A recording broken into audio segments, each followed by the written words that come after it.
स्वागत है आपका मेरे चैनल स्वीट श्वेता में।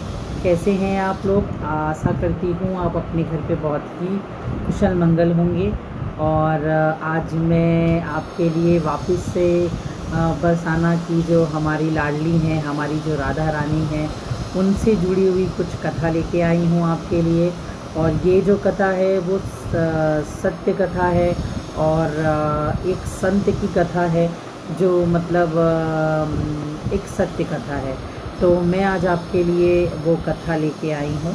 सबसे पहले मैं आप सभी लोगों से हाथ जोड़ के निवेदन करूँगी कि जिन लोगों ने मुझे सब्सक्राइब नहीं किया है वो जाके मुझे सब्सक्राइब करिए और बेल आइकॉन का बटन ज़रूर प्रेस करिए, ताकि मेरी जितनी भी वीडियोस आती हैं वो आपके पास जो है शो हो और आप उसको देख पाएँ। और सब्सक्राइब करने के बाद आप लाइक करिए, शेयर करिए और कमेंट्स भी करिए, ताकि मुझे पता होना चाहिए कि मैं सही आप मतलब मैं आपको सही बता रही हूँ कि नहीं बता रही हूँ। तो कमेंट्स के ज़रिए मुझे कुछ तो पता चलेगा कहाँ कहाँ के आप रहने वाले हैं और कहाँ कहाँ से आप मुझे देख रहे हैं। ये भी मुझे कमेंट्स करके ज़रूर आप बताइएगा। और बरसाना की जो रानी है उनके लिए तो मेरे पास जो शब्द ही नहीं है, और उनके लिए सब कुछ बताना मेरे लिए मतलब मेरे लिए बहुत ही बड़ी बात है। और मैं राधा रानी को बहुत मानती हूँ। मेरे लास्ट वीडियो में भी मैंने आपको बताया था कि अगर मेरा पहला शब्द अगर कोई भी भजन का आएगा तो वो मेरी लाडली का आएगा, वो मेरी राधा का आएगा, मेरे कान्हा का आएगा। तो मैं जो है राधा रानी की मतलब दीवानी हूँ। मैं मथुरा वृंदावन ज़रूर गई हूँ पर मैं बरसाना नहीं गई हूँ। और मेरा जो बहुत ही इच्छा है बरसाना का, तो मैं जिस दिन बरसाना गई उस दिन मैं आपको एक एक जो चीज़ें वहाँ से वीडियो ज़रूर आपको बना के दिखाऊँगी। अभी मैं दर्शन करूँगी तो मैं आप लोगों के भी कराऊँगी। फ़िलहाल अभी हम अपने इस ब्लॉग में चलते हैं। मैंने आपको बताया मैं एक सत्य कथा आपको सुनाना चाहूँगी, तो चलिए चलते हैं हम उस सत्य कथा की तरफ। बरसाने के एक संत की है। वो संत बरसाना में ही रहते थे और वो सवेरे उठते और यमुना जी का स्नान करते, और यमुना जी का स्नान करने के बाद लाडली जी अपनी राधा रानी का दर्शन करने जाया करते थे। ऐसा वो रोज़ करते थे और ऐसा करते करते उनकी जो उम्र है वो 80 साल हो चुकी थी। और वो 80 साल से इसी तरह रोज़ाना दर्शन करते, पहले नहाते फिर दर्शन करते, उसके बाद ही वो जल या अन्य कुछ चीज़ ग्रहण करते। एक दिन की बात है कि वो जो संत थे, जो बाबा थे, उन्होंने सुबह उन्होंने जैसे उठते थे वो उठे, यमुना जी का उन्होंने स्नान किया और लाडली जी के मंदिर में दर्शन करने चले गए। लाडली जी को दर्शन करते हुए उनके मन में एक जो है एक सवाल उठा कि मेरी लाडली को, मेरी राधा रानी को सभी लोग वस्त्र चढ़ाते हैं, आभूषण चढ़ाते हैं, सब चढ़ाते हैं। मैं 80 साल से लाडली जी की दर्शन कर रहा हूँ, मैं राधा रानी का दर्शन कर रहा हूँ, मैंने वस्त्र तक नहीं दिए चढ़ाए आज तक अपनी राधा रानी को। तो उनकी जो इच्छा है वो उनका मन जो था करने का था। वो ये सोचने लगे कि मैं ऐसा क्या चढ़ाऊँ, क्योंकि मेरी लाडली को लोग चुंदरी चढ़ाते हैं, नारियल लाते हैं, बिंदी चढ़ाते हैं, सिंदूर चढ़ाते हैं, चूड़ियाँ चढ़ाते हैं, लहंगा चुंदरी चढ़ाते हैं, साड़ियाँ चढ़ाते हैं। मैं ऐसा क्या लाऊं, मैं ऐसा क्या चढ़ाऊं कि मेरी जो लाडली है वो बहुत ही खुश हो जाए और बहुत ही सुंदर लगे। ऐसा वो इस संत जो हैं ये विचार लेते हुए अपने घर आ गए। रात भर वो सोचते रह गए कि मैं अपनी लाडली को ऐसा क्या दूँ कि मेरी लाडली बहुत सुंदर दिखे और वो बहुत खुश हो जाए। ऐसा सोचते सोचते सुबह हो गई। सुबह हुई तो वो वापस से वही यमुना जी में गए, स्नान किए। स्नान करने के बाद वो दर्शन करने नहीं गए, वो बाज़ार चले गए। वहाँ का जो मार्केट था वहाँ वो चले गए, वहाँ गए। उन्होंने वहाँ पे जो है लहंगा चुंदरी का कपड़ा लेके आए और घर पे आए। घर पे आके खुद अपने हाथ से लाडली जी के लहंगा चुंदरी सिलाई की उन्होंने। सिलाई करने के बाद उन्होंने उसमें गोटा लगाया, सितारे लगाए, सब चीज़ लगाने के बाद उसने लहंगा चुनरी को उन्होंने तैयार कर लिया। और उसे देख के वो बहुत खुश हुए कि मेरी जो राधा है, मेरी जो लाडली है, इसे पहन के बहुत ही सुंदर लगेंगी। ये मन से उन्होंने वो लहंगा चुनरी ली और वापस से वो मंदिर के साइड जो है वो निकल गए और वो सीढ़ी चढ़ने लगे। और बस मन में यही था कि मेरी लाडली इसको पहनेगी, मैं अपने हाथ से आज उनको पहनाऊंगा और मेरी लाडली जब पहनेंगी तो बहुत ही सुंदर लगेंगी। बस यही विचार से वो सीढ़ियाँ चढ़ने लगे। उतने में ही उस गांव की जो एक बच्ची थी जिसका नाम लाली था, वो वहाँ पे आई और आते हुए बोलती है, बाबा क्या सोच रहे हो बाबा, ऐसा क्या सोचते हुए आप जा रहे हो बाबा, आप मुझे तो बताइए। तो संत महात्मा बोलने लगे कि मैं आज बहुत 80 साल से मैं लाली का जो है दर्शन कर रहा था, मैंने आज तक उन्हें वस्त्र नहीं दिया था और आज मैंने अपने हाथों से लहंगा चुनरी बनाई है उनके लिए और अपनी हाथों से पहचान उनको पहनाने जा रहा हूँ। इतने में लाली कहती है कि बाबा मुझे तो दिखाओ, आपने कैसी लहंगा चुनरी बनाई है, मैं भी तो देखना चाहती हूँ।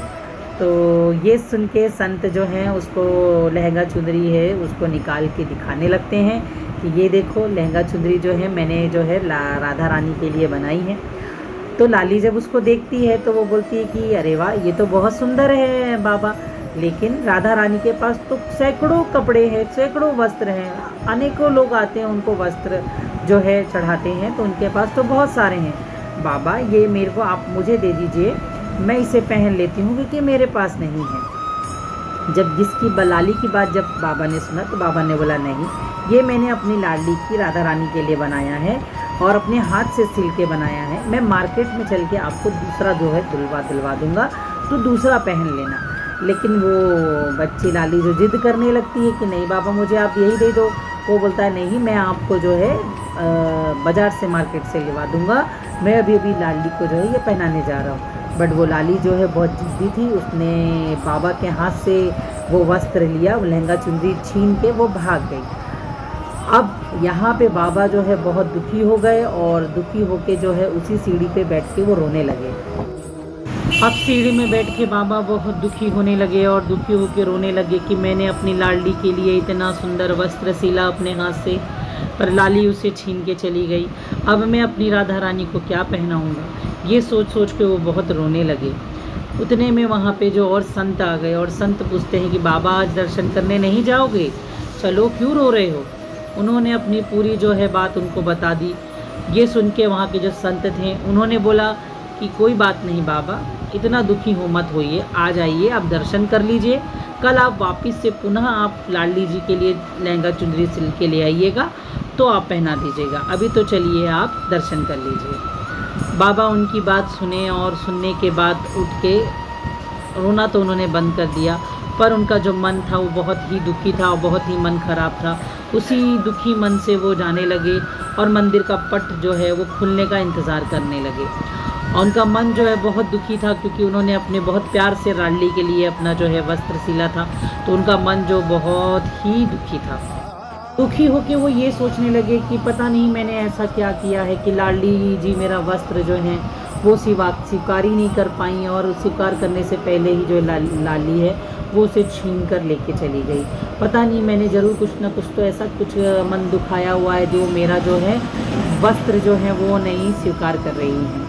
ऐसा सोचते हुए उनका मन बहुत दुखी था, बहुत ही मन दुखी था। वो रो नहीं रहे थे लेकिन उनका मन जो है बहुत ही दुखी हो रहा था। इतने में जो है मंदिर का पट खुल गया। पट खुलते ही वहाँ के जो संत थे उन्होंने लाडली जी को देखा और लाडली जी को देखते हुए ही वो बाबा को कहते हैं कि बाबा देखो आज लाडली जी बहुत ही सुंदर दिख रही है, आज उन्होंने कितने सुंदर वस्त्र धारण किए हैं और बहुत ही सुंदर दिख रही है लाडली जी, बहुत ही सुंदर और प्यारी लग रही हैं। संतों की बात सुनकर जब बाबा अपना सिर उठाकर राधा रानी के जो है मुख साइड देखते हैं तो वो क्या देखते हैं, आज राधा रानी ने कौन सा वस्त्र पहना है जो बाबा ने अपने हाथों से सिला हुआ था, जो राधा रानी को पहनाने के लिए लेके आ रहे थे, वही राधा रानी ने आज जो है वस्त्र जो है धारण किया था। और वो देख के बाबा जो है बहुत खुश हो जाते हैं और बहुत ही खुश हो जाते हैं और उनका जो मन है वो बिल्कुल ही उनका जो है बिल्कुल खुशी के मारे झूम उठता है। बाबा खुश और प्रसन्न होकर राधा रानी से पूछते हैं कि हे लाडली, क्या आपको जरा सा भी सब्र नहीं था कि आपने मेरे हाथों से सीढ़ी पे ही छीन कर आपने भाग के चली आई? लाडली, ये तो मैं आपके लिए ही लेके आ रहा था, तो आपने मुझसे छीन कर क्यों ले आया? आखिर ऐसा क्यों किया आपने? बाबा की बात सुनकर श्री राधा रानी कहती हैं कि बाबा, आपका भाव देखकर मैं अपने आप को नहीं रोक पाई और मैं आपके हाथ से सीढ़ी पे ही छीनकर ये लहंगा चुदरी भाग गई, क्योंकि ये पोशाक बस नहीं है, ये लहंगा चुंदरी बस नहीं है, इसमें आपका प्रेम है।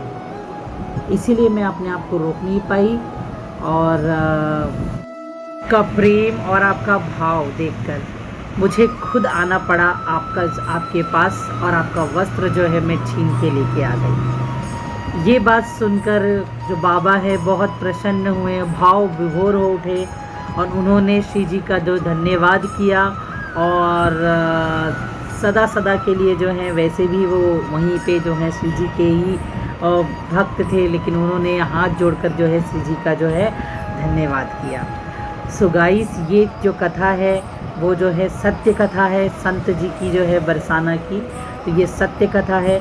आशा करती हूँ कि आपको ये जो कथा है वो बहुत ही अच्छी लगी होगी और राधा रानी जी के लिए जितना भी कहा जाए उनके लिए कम है। सो प्रेम से बोलिए जय श्री राधे, जय श्री राधे। गाइस, मैं अंतिम में जो है 2 शब्द जो है राधा कृष्ण के लिए कहना चाहूँगी। कितने सुंदर नैन तुम्हारे ओ ब्रजवान दुलारी, कितने सुंदर नैन तुम्हारे ओ ब्रजवान दुलारी, इन नैनन में खो गए हैं जैसे मेरे बाके बिहारी। इन दोनों की जोड़ी है जग में बड़ी ही प्यारी, एक तरफ सावरे से कान्हा, दूसरी राधिका गौरी। जय श्री राधे, जय कृष्ण। मैं अपना यहाँ जो है ब्लॉग जो है वो यहाँ पे समाप्त करूँगी और आशा करती हूँ कि आपको मेरी ये कथा जो है बहुत ही अच्छी लगी होगी और कमेंट्स करके मुझे ज़रूर आप बताइएगा। और ये जो कथा है उसको मैं डिस्क्रिप्शन में जो है वो मैं यहाँ पे आपका डाल देती हूँ, आप पूरा अच्छे से आप उसे पढ़ भी सकते हैं। और आप लोगों को मेरी कथा अच्छी लगी हो तो मुझे कमेंट ज़रूर करिएगा, शेयर करिए। और जो मेरे चैनल में नए हैं और जिन लोगों ने मुझे अभी सब्सक्राइब नहीं किया है तो प्लीज़ आप मुझे जाके सब्सक्राइब करिए और लाइक करिए। और इसी की तरह मैं वापस से आपके लिए ब्लॉगिंग लेके आते रहूँगी। जय श्री राधे, जय श्री राधे।